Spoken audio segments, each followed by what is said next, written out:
जय श्री कृष्णा। कैसे हैं आप लोग फ्रेंड्स? आज की चर्चा जो है बेहद महत्वपूर्ण होने जा रही है। आज हम चर्चा करने जा रहे हैं सूर्यदेव के महापरिवर्तन की। सूर्यदेव जो कि नीचाभिलाषी भी हैं और ये इस समय पर बुध की द्विस्वभावीय राशि कन्या राशि से गोचर करने जा रहे हैं। अभी तक ये अपनी मूल त्रिकोण राशि सिंह राशि अग्नि तत्वीय राशि से गोचर कर रहे थे। अब ये अपनी मित्र राशि बुध की राशि कन्या राशि सिंह में जा रहे हैं। कन्या राशि जो कि दुस्वभावीय राशि कही जाती है, इसका प्रभाव सूर्य पर किस तरीके से पड़ने वाला है। जैसे कि हम सभी लोग जानते हैं, बुध जो वाणी के कारक होते हैं, वाणिज्य के कारक होते हैं और साथ ही साथ लिक्विडिटी के कारक होते हैं और स्टूडेंट वर्क शिक्षण आदान प्रदान, चाहे आप शिक्षक हैं किसी भी वस्तु के किसी भी ज्ञान के और चाहे आप स्टूडेंट हैं, बुध देव आपके कारक हो जाते हैं। जो भी जटिल समस्याएं होती हैं, जो आपकी टेक्नोलॉजी होती है, वो सभी बुध से संबद्ध होती हैं। तो ऐसी स्थिति में आपके लिए यह परिस्थितियां किस तरीके की से बनने जा रही हैं, क्योंकि सूर्य जो कि देखिए सफलता के कारक माने जाते हैं। बुद्धि और सफलता का जब मेल होगा और साथ ही साथ प्रसिद्धि जब चरम पर होगी, लिक्विडिटी आपके पास आएगी। किस तरीके से आएगी, क्योंकि जब भी सूर्य नीचाभिलाषी होते हैं तो इनमें एक विशेष परिवर्तन आ जाता है। देखिए राशि परिवर्तन के साथ साथ इनका नक्षत्र परिवर्तन भी होने जा रहा है। लेकिन जब भी सूर्य उच्च के होते हैं या फिर नीचाभिलाषी होते हैं, उस समय पर आपके लिए स्थितियां थोड़ी सी भिन्न हो जाती हैं। क्योंकि देखिए मेष राशि में जाने पर सूर्य उच्च के होते हैं और तुला राशि पर जाने पर सूर्य नीच के होते हैं। लेकिन फिर भी देखिए इस समय पर जो नीचाभिलाषी सूर्य हैं, क्योंकि एक माह बाद नीच के हो जाएंगे, जिसकी वजह से आपके लिए इनके प्रभावों में विशेष बदलाव देखा जाएगा। वो बदलाव किस तरीके से रहेगा, क्योंकि जब ये नीच के हो जाएंगे तो उस समय आपके लिए प्रभाव इतने ज़्यादा उत्तम नहीं रह जाएंगे। जिसकी वजह से क्या है कि ये देखिए तुला राशि आपके षष्ठ भाव में पड़ती है, जो कि एक त्रिक भाव है।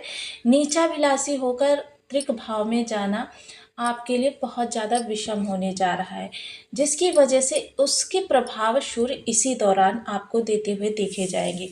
इस माह में आपके लिए काफ़ी कुछ विशेष लेकर आए हैं और देखिए इसका प्रभाव जो है इस समय केतु बुध और सूर्य पर शुक्र पर भी पड़ता हुआ देखा जाएगा, क्योंकि इनकी राशि से ये तीनों ही ग्रह गोचर करें। हालांकि बुध देव जो है अपना राशि परिवर्तन करके आ जाएंगे सूर्य के साथ ही और बुधादित्य राजयोग का निर्माण करेंगे। बुधादित्य राजयोग क्या होता है?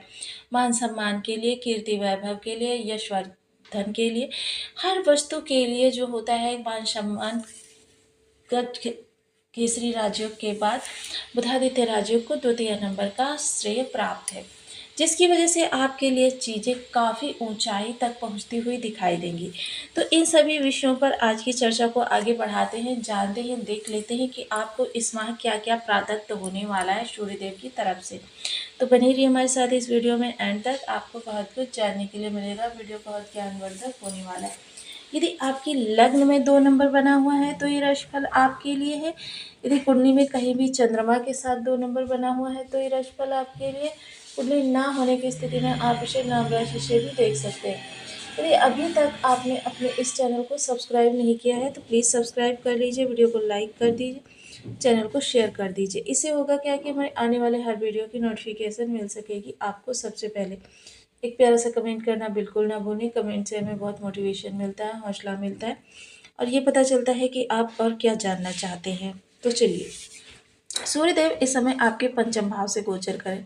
पंचम भाव क्या होता है? आपके विचारों का होता है। सूर्य जैसे कि राजा हैं तो राजा के समान आपको इस समय बुद्धि देने वाले हैं। बुद्धि किस प्रकार की होगी कि अपने कार्यों को किस तरीके से सिद्ध किया जाए। सूर्य ज्ञान के कारक होने के साथ साथ सूर्य कीर्ति के भी कारक है। इस समय देखिए थोड़ा सा संतान पक्ष से आपका टकराव संभव है।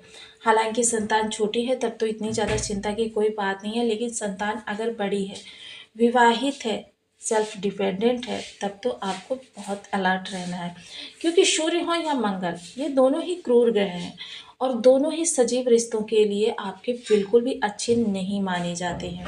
हालांकि आपके निर्जीव पक्ष यानी कि धन, कीर्ति, वैभव, इनके सब के लिए तो ये बहुत ही उत्तम होते हैं, क्योंकि सूर्य के अगर स्वयं के जीवन को भी देखा जाए तो इनका स्वयं का जीवन भी बहुत ज़्यादा खुशहाल नहीं है, क्योंकि देखिए शनि और छाया के साथ इनके संबंध जो है जग जाहिर है, जिसकी वजह से देखिए शनि का साथ भी मिल रहा है सप्तम दृष्टि से। शनि यहाँ पर विलंबिता भी उत्पन्न करेंगे। विलंबिता किन चीज़ों में उत्पन्न होगी, जैसे कि आपके विचार क्रियान्वित होने में, विचार बहुत उत्तम होंगे लेकिन उनको क्रियान्वित करने में आपको विघ्नों का सामना करना पड़ेगा।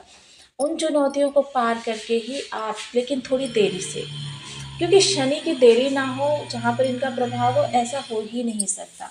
शनि हमेशा आपको देरी देते हैं लेकिन कार्य में सफलता भी देते हैं। प्रेम संबंधों में अगर कहें तो प्रेम संबंध इस समय पर आपके थोड़े से कटु रह सकते हैं, क्योंकि सूर्य है इस समय, ईगो आप दोनों के मध्य उत्पन्न होगा, मिसअंडरस्टैंडिंग भी हो सकती है, लेकिन क्या है, रिश्ते टूटेंगे नहीं, लेकिन ये थोड़ी-सी आपको दिक्कतें इस समय पर अपनी समझदारी से मैनेज करनी होंगी।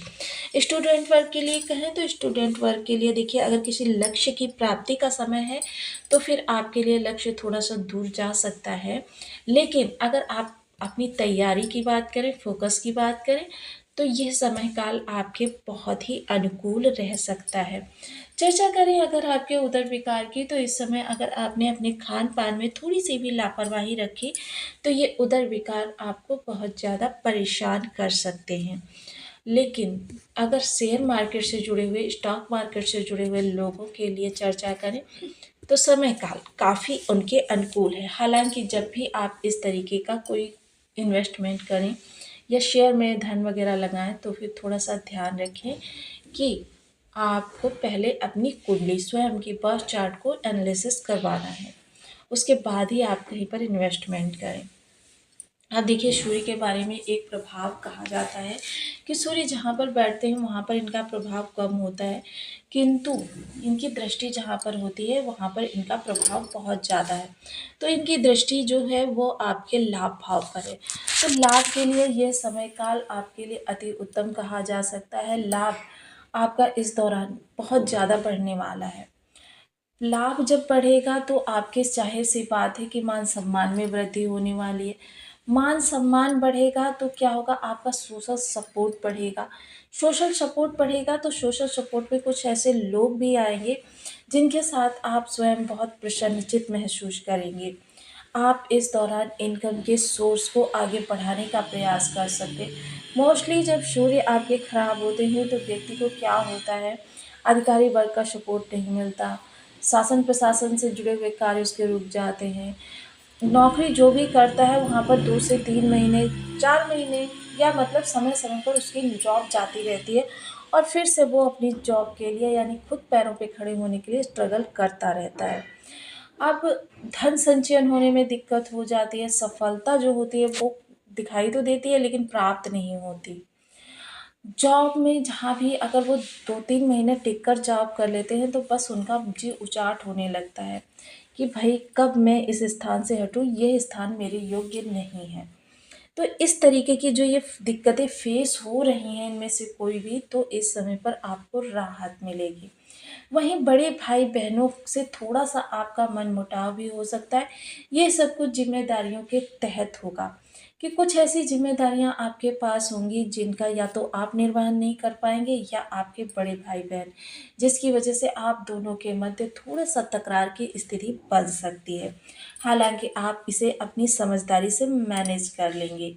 वहीं चर्चा करूँ अगर इनकी राशि की, तो इस समय केतु और शुक्र पर जो इनका प्रभाव पड़ेगा, देखिए ये तो आपके लिए, जब केतु शुक्र सिर्फ 2 ग्रह यहाँ पर रह जाएंगे, बेहद शानदार प्रभाव आपके लिए निकल कर आएंगे। हालांकि यहाँ लक्ष्मी नारायण राजयोग जो बन रहा है उसका प्रभाव 16 गुना बढ़कर आपको प्राप्त होने वाला है, लेकिन फिर भी चीज़ें जो है आपको थोड़ी सी यहाँ पर अच्छी और थोड़ी सी निगेटिव प्राप्त होने वाली है, क्योंकि शुभ भाव में केतु का होना बहुत ज़्यादा अच्छा नहीं माना जाता। यहाँ पर सुखों से केतु विरक्ति उत्पन्न करते हैं, जिसमें इस समय अग्नि तत्वीय राशि थोड़ा सा आपकी मदद करती हुई दिखाई देगी। आपको इस समय काफ़ी ज़्यादा कहते हैं कि लोलुप व्यक्ति बना देगी, कि मतलब अपने सुखों की चाहत बढ़ा देगी, जिसकी वजह से यह समय काल आपके लिए अति उत्तम और आनंददायक कहा जा सकता है पहले की अपेक्षा। क्योंकि देखिए, पहले की अपेक्षा इस समय पर आपके लिए ये समय काल और ज़्यादा कंफर्टेबल और सुख सुविधा को बढ़ाने वाला होगा। आप काफ़ी इस दौरान प्रसन्नचित्त भी महसूस करेंगे और चीज़ें काफ़ी हद तक आपके अनुकूल हो भी जाएँगी। लेकिन यहाँ पर अब देखिए, बहुत से लोगों के लिए थोड़ा-सा माता के स्वास्थ्य में दिक्कत हो सकती है, पिता के भी स्वास्थ्य में दिक्कत हो सकती है। थोड़ा-सा मनमुटाव भी हो सकता है, ये मनमुटाव का कारण कुछ भी बन सकता है। लेकिन अब यहाँ पर जो है आपकी सुख सुविधाओं में, एक चीज़ तो ज़रूर कहूँगी, इस दौरान भूमि में इन्वेस्ट करना या किसी प्रॉपर्टी में इन्वेस्ट करना आपके लिए फ़ायदे का सौदा रहने वाला है। क्योंकि आप जिस भी प्रॉपर्टी में इन्वेस्ट करेंगे उसमें आप देखेंगे कि बहुत जल्दी उसकी कीमत आसमान छूने लगी है, या मतलब किसी भी तरीके से उसमें आपको मोटा लाभ मिलने की आशा है। वहीं चर्चा करें अब शुक्र के जो ये नेगेटिव प्रभाव पीछे मैं बता गई हूँ उनको दूर करने के लिए, जिसके लिए आपको करना क्या है। सबसे पहले तो देखिए, मेरा जो विश्वास है सबसे ज़्यादा वो बीज मंत्रों पर है। ओम गृणी सूर्याय नमः, इस बीज मंत्र का आप 1 माला, 2 माला, 5 माला, 7 माला, 11 माला का जप नियमित अपनी सुविधा अनुसार करना प्रारंभ करें। क्योंकि बीज मंत्रों की एक निश्चित संख्या होती है और उस निश्चित संख्या के पूर्ण होने पर ग्रह अपने दुष्प्रभाव हम पर से हटा देता है। इसके अतिरिक्त अगर मैं चर्चा करूं, तो नित्य प्रति आपको सूर्य को अर्घ्य देना चाहिए और साथ ही साथ आपको अपने पिता के साथ थोड़ा सा क्वालिटी टाइम स्पेंड करना चाहिए, पिता का आशीर्वाद प्राप्त करना चाहिए। ये कार्य आपके लिए बेहद हितकारी रहने वाला है। लेकिन अगर कहीं आपके बर्थ चार्ट में सूर्य किन्हीं त्रिक भाव में बैठे हुए हैं, या फिर सूर्य नीच राशि में ही बैठे हुए हैं, या अंश बल से कमजोरी शत्रु ग्रह से दृष्ट है, तो फिर आपको क्या करना चाहिए? तो फिर आपको करना चाहिए दान। सूर्य का दान किस तरीके से किया जाता है? गेहूँ ले लीजिए, गुड़ ले लीजिए और गेहूँ गुड़ ले जाकर धर्म स्थान पर प्रत्येक रविवार को दान करिए। अगर आप धर्म स्थान पर नहीं ले जा सकते तो किसी ऐसे व्यक्ति को दान